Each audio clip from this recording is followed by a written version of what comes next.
Welcome back, you filthy exiles, and I thought I'd do a follow-up video for my Lightning Tennies build because people have been saying that they're going to play it, and I just want to make sure that it was in a state that was playable in endgame. Anyway, so if you stay tuned, I've got a heap of footage of what it looks like at its weakest possible stage. Now, just to be clear, transparent, it has a Mage Blood on it. The reason why is I put a Mage Blood on it, right? I had one. This is how I leveled it in 3.26.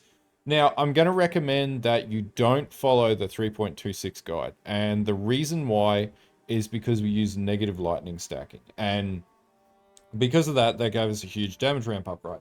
So what I've actually done is I'll append in the description the 3.23 affliction guide, which is where I really got this build up and running. And I managed to scale this back up to 9.1 mil. Now, resistances, and this is the tree without Mage Blood, right? So if you have a look at the video, it'll include Mage Blood and non-Mage Blood. I did it on too. Now, the reason why the EHP is low is because the resistances aren't retuned up, right? So you just basically got to get two 35 or 40% plus resistance rolls on something, and Bob's your uncle, you're laughing. But basically, yeah, I've went through and retuned it out. So I've switched out the old Relicash. So this is max power charges. A few other things, you get your endurance charges from your enduring focus, and that's basically it. You get more regeneration. This gets about 1,089 regeneration with just short of a 6k HP pool as well, with a bit of leech as well. It is chaos inoculation. Gets about 9.1 million DPS. Now, the thing about this league is we're getting the oh, I keep forgetting what they're calling it. The hands that get like grafts. I keep forgetting that. Anyway, we're getting grafts and a lot of other power spikes that are equivalent to mercs. And I think there's opportunities for old ascendancy. So in the version I played last league, I used golem stacking, right? Golem stacking's not good in this iteration. However, we do use Bastion of Elements. Now, if you're willing to compromise on a bit of defense, you could literally slap that point into any applicable point and run Heralds, get a bit more, reduction in elemental resistance, uh, skill reservation efficiency. There we go. I'm remembering things now. And that would actually increase your damage pretty significantly as well. So, that's also a thing, because you could run Heralds and then you could use the new Herald node. That's on one of the new Ascendancy points.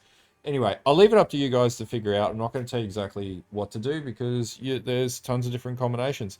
You could even use the Bestiary node and you could juice it that way. Anyway, there's a bunch of different ways to do this. Gearing wise, big things in here just to be aware of are Anathema.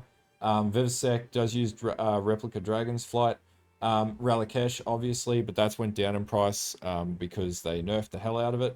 Incandescent Heart. Now, this does use +2 gem level as well, so bear that in mind. And then things like Aegis Aurora. We got an okay Profane one, it was by no measure the best thing out there. We used Quicksilver, Basalt. I did change out the Diamond Flask and corrected that from the old version that you'll see in the build as well. Does use Thread of Hope, which can be pretty expensive, in particular for medium and large rings early on. Forbidden Flesh and Flame, we're just using Vile Bastion. Does provide a fair bit of defense, but that is one way of pushing the deeps up. And then we do have a Watcher's Eye. Now, you could also get away with running. I think what we ended up doing was adjusting the build slightly, and we ran these leech nodes somewhere here. Anyway, we managed to run more leech nodes into the build, and then that here. So we ran Light Eater, and then basically we used the 5% insta leech, which then applied to I think it applied to the energy shield as well. So that was also another option that you could exercise if you didn't want to run the determination. Watcher's Eye. Unfortunately, the original build that I ran with this setup, my account got hacked and they jacked all of my really good gear, which was really disappointing. Anyway, moral of the story, this damage here is no more than 3.5 to 4 million DPS. As you can see, it pretty much runs everything, including 500 Depth Delve. Be it Mage Blood, without a Mage Blood, it would still be able to do that with on-hit effects. Obviously, we have some overcap reses and things like that to account for, which gives it just a little bit more defense, so it could face tank stuff. But the moral of the story is like, you know, it would be relatively the same. And one of the big things in this original setup is it relied on popping brands on enemies. So we use Arcanus brand to then do Assassin's Mark, Conductivity, and Elemental Weakness. And then we also had Molten Shell with Enfeeble with cast when damage taken as well. And that just gave us a lot more, like, damage reduction, number one, in Delve with Enfeeble. And number two, like, you know, this was pretty useful for, like, doing damage, because with Anathema, basically what that means is the total cap of curses that you can, or total number of power charges you have is equal to the number of curses that you can apply on enemies, right? Which meant that when you put a brand on an enemy, you just, like, keep, like, cycling the curses on it, stack them up, and then you do, you know, a pretty good amount of damage here. And that's basically how this build works. Did have, like, 65% shock, goes down if you don't hold it, but it does get up to 65% shock. And the reason why it gets up to that is because of the ascendancy. So Shaper of Storm, so that is always going to shock. So you basically get up to pretty high levels of shock. I think are clocked on my thingo, but you know what? I'll chuck it down to 30% because people get upset about putting 60 in there. It does rely on infusion. It does rely on Sigil of Power stages, which quite frankly don't take much to generate with this build. It's quite efficient. And I've removed frenzy charges off this. Like, if you can get frenzy charges on this build, and there's tons of ways to do that, then yeah, that's also another thing that you could possibly, like, bring into the build.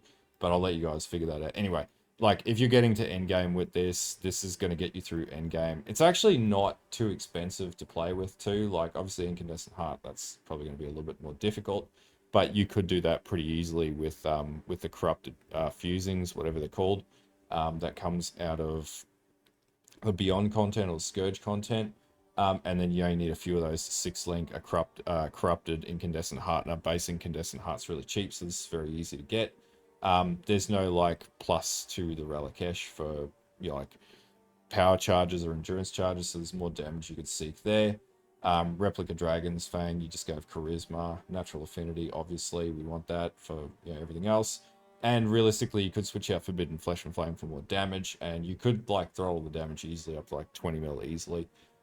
It's just not getting to the same levels as negative lightning stacking for obvious reasons. But the other thing is we just don't even know what the power levels are going to be on the Grafts, so that's going to be a big thing. Anyway, I'll put this POB in the description below for anyone who's going to try this. Incinerate pretty much works very similarly to this. Literally, like, I would just be like, you know, switch this out for Incinerate. So if we have a look at incineration of Expanse, yeah, and then we just do, like, stages, right? I think I had, like, 10 stages. Anyway, it's not the highest DPS. It's really has dropped off over the years. I think we had incineration of venting, and then we had whatever stages we needed. Yeah, okay, that's the maximum stages. Again, like, yeah, that's how you get it to work. I would recommend, like, this is relatively low damage compared to, like, other builds that are going to exist. So as a league starter, this is a pretty good league starter that's going to take you all through the games. Very tanky, does 500 depth delve, all the rest of it. But if the damage isn't high enough, just literally respec it into another build and you'll be a-okay. But yeah, for those who want to try it, just to play it for a bit of fun, I know a number of people have played it for a number of leagues as well. It did sort of, it doesn't look as good as what it once did. Like, it was once way more powerful than what it is, but the build's competent, will work, and yeah. And obviously there's the League Starter Guide for Incinerate, which I'll put in the description below, and, you know, you can do with that what you will. Anyway, yeah, I'll show you some footage, and all that will be in the description, and if you've got questions, ask away, and hopefully it gives you a decent league start. Might mean to say, like, if you don't like it early on, scrap the build, go with, like, Earth Shatter or something like that. That's going to be a lot more consistent. This build's probably more tuned, and league starting something like this is probably, like, I do recommend, like, the Incinerate build's pretty good on league start, and then you could respec that into something else if you're not feeling it, or you could just invest into it and it'll get, you know, 500 depth delve. I wouldn't be, like, anticipating to push it beyond, like, 700 or 800 depth delve tops. But yeah, it is just a fun build for those who want to play around with these types of sort of like channeling setups. Am I going to replay this build again this league? Probably not at this stage. So if you choose to play it, you're on your own beyond the point of these POBs. You're going to have to figure out how to push it further. And I'm sure people will and make it absolutely insane and everything else. I think last league there were like mana stacking variants of these types of builds, but again, they use Doryani stacking, which isn't viable. So if you're looking at those, I probably wouldn't go those routes.